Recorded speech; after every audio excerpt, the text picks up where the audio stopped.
From various works in the Norton Anthology American Literature, transcendentalist authors such as Ralph Waldo Emerson and Henry David Thoreau, or anti-transcendentalists like Nathaniel Hawthorne, have all shaped American literature as we experience it today.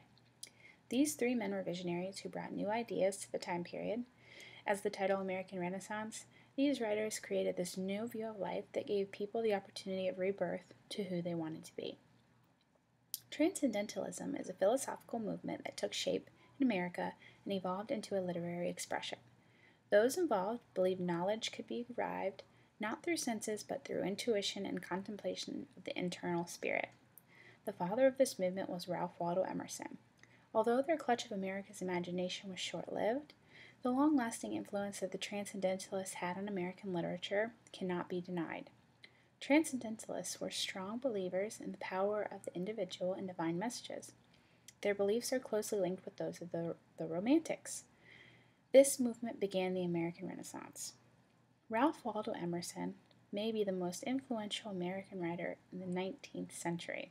His optimism and individuality emphasized the American philosophy he founded called Transcendentalism.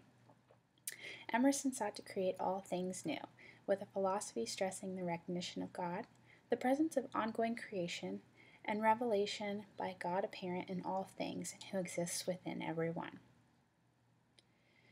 His work, Nature, set forth the Transcendentalism era. Scholars suggest Emerson had a unique American literary style and vision. This is the first work to establish a new way of looking at the Americas and its natural environment. It declares the divine example for inspiration and the source for boundless possibilities for fulfillment. Nature is divided into four components: commodity, the way we use nature; beauty, the desire for enjoyment; language, communication with one another; and discipline, the understanding of the world. Nature was influenced by a range of idealistic philosophies. His views on the world were not from logic but from intuition. Nature created the moment Transcendentalism became a movement.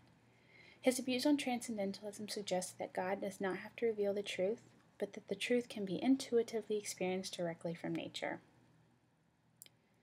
What is considered Emerson's most influential essay, Self-Reliance, has the recurring theme of nonconformity and to follow your own instincts and ideals.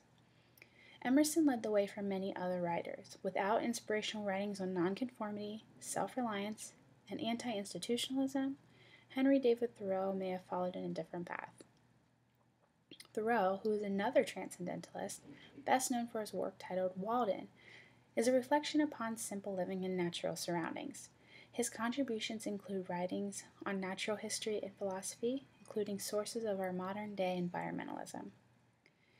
As a child, one of his first memories was looking for God through the stars.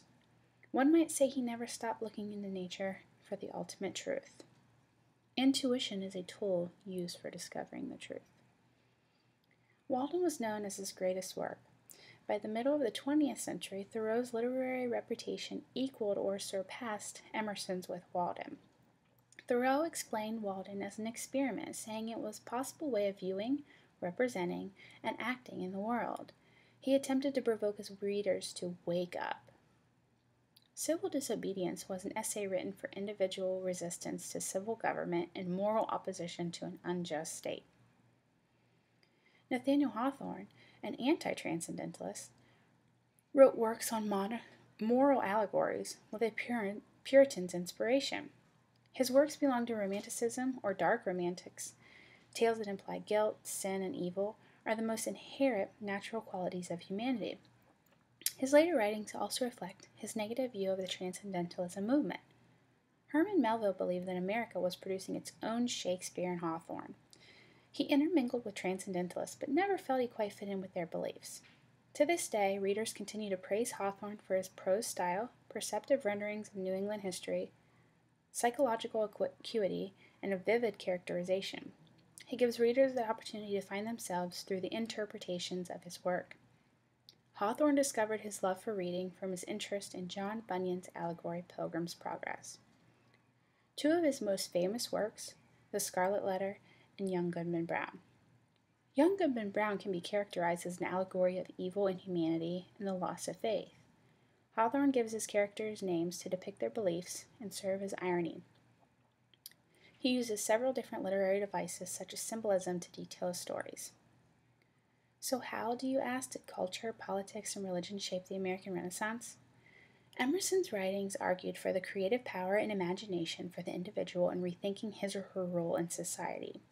His influence on other authors such as Hawthorne, Fuller, Whitman, and Melville can be found in their questioning of current traditions and translating a new form of expectations for the American society through their works. Their works cause readers to sympathize with underprivileged or those with lesser freedoms, such as slaves, Native Americans, and poor immigrants.